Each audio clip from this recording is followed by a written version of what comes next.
ऐतिहासिक घोडे बाजारासाठी ओळखल्या जाणाऱ्या सारंगखेड्यात सुरू झालेल्या चेतक फेस्टिवलमध्ये यंदा विशेष आकर्षण म्हणून अश्वांच्या क्रीडा स्पर्धा रंगणार आहेत। इतिहासात पहिल्यांदाच अशा क्रीडा स्पर्धांचे आयोजन करण्यात आले। 16 ते 19 डिसेंबर पर्यंत या स्पर्धा रंगणार आहेत। तेवढे फेस्टिवलला क्रीडा परंपरा आणि थराराची नवी ओळख मिळणार असल्याची माहिती चेतक फेस्टिवलचे आयोजक जयपाल सिंह रावल यांनी दिली।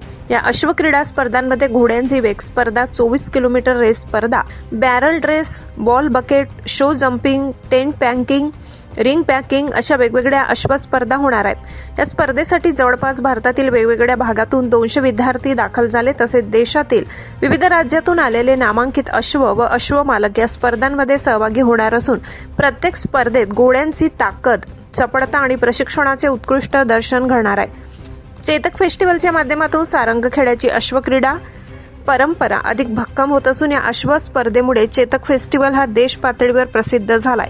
पुढच्या काळात देखील अशा प्रकारच्या वेगवेगळ्या स्पर्धा घेण्यात येतील। आतापर्यंत नागरिकांचा चांगला प्रतिसाद मिळाला असून पुढच्या काळात देखील अश्व शौकीन व नागरिकांचा चांगला प्रतिसाद मिळेल।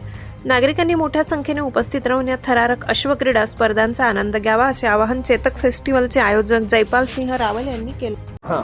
आज आपण इथं बघतो की मारवाडी प्रजातीची नर म्हणजे स्टॅलियन कॅटेगरीच्या इथं हॉर्स शो होतं, सौंदर्य स्पर्धा होते आणि त्याच्यामध्ये आपण जर बघितलं तर निश्चितच तुम्हाला इथं जवळपास आमच्या 20 ते 22 स्पर्धकांनी अश्वांनी इथं प्रतियोगितेमध्ये भाग घेतलेला आहे। पूर्ण भारतभरातनं ते इथं आलेले आहे। तामिळनाडूपासून तर राजस्थानपर्यंतचं इथं अश्व आपल्याला बघायला मिळतील आणि आपण बघताय की सारंगखेड्याच्या या अश्व स्पर्धांमध्ये खूप चांगला प्रतिसाद मिळतो आहे आणि निश्चितच त्याच्या पुढच्या काळात पण आम्हाला चांगले प्रतिसाद मिळण्याचे आता उद्यापासून आमचे जर म्हणजे एन्ड्युरन्स ते 24 किलोमीटरची घोड्यांची रेस आहे, ती लांब पल्ल्याची रेस आहे, ती उद्या इथं आहे आणि त्याच्यानंतर परवापासून इथं अश्व क्रीडा स्पर्धा इक्वेस्ट्रियन स्पोर्ट्स ज्या इथं जवळपास 150 ते 200 मुलं इथं त्या स्पर्धेसाठी दाखल झालेले आहेत आणि वेगवेगळ्या शाळांचे, वेगवेगळ्या रायडिंग क्लबचे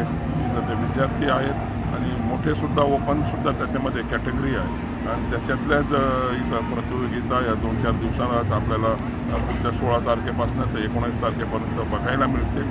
त्याच्यामध्ये तुम्हाला बॅरल रेस आहे, तुम्हाला बॉल इन बकेट आहे, तुम्हाला त्याच्यामध्ये शो जम्पिंग आहे, तुम्हाला त्याच्यामध्ये टेंट पेगिंग आहे, त्याच्यामध्ये तुम्हाला रिंग टेंट पेगिंगमधलं रिंगची पण त्याच्यामध्ये स्पर्धा आहे, ज्याच्यामधून लान्स भाला आहे तो एका छोट्या रिंगमधून तो मध्ये टाकला जातो, तीसुद्धा स्पर्धा इथं आहे। आपण बघणार की इथं वेगवेगळ्या स्पर्धा आता सारंगखेड्याचा अश्व महोत्सव, सारंगखेड्याचा चेतक फेस्टिवल सर्व अश्व स्पर्धांसाठी, सर्व अश्व प्रतियोगितांसाठी अश्व महोत्सव म्हणून या देशासमोर आणि जगासमोर आलेला आहे। निश्चितच याच्या पुढच्या काळामध्ये सुद्धा आपल्याला चांगला याचा प्रतिसाद आपल्याला बघायला मिळू शकेल। निश्चितच तुम्हाला सर्वांचा खरं म्हणजे सांगू इच्छितो की या अश्व स्पर्धांमध्ये पूर्ण आम्हाला खूप चांगला प्रतिसाद मिळाला आणि आपण बघितला हा पेंडॉल हा देशातला पहिला प्रयोग होता आणि तो सारंगखेड्याने सक्सेस करून दाखवला।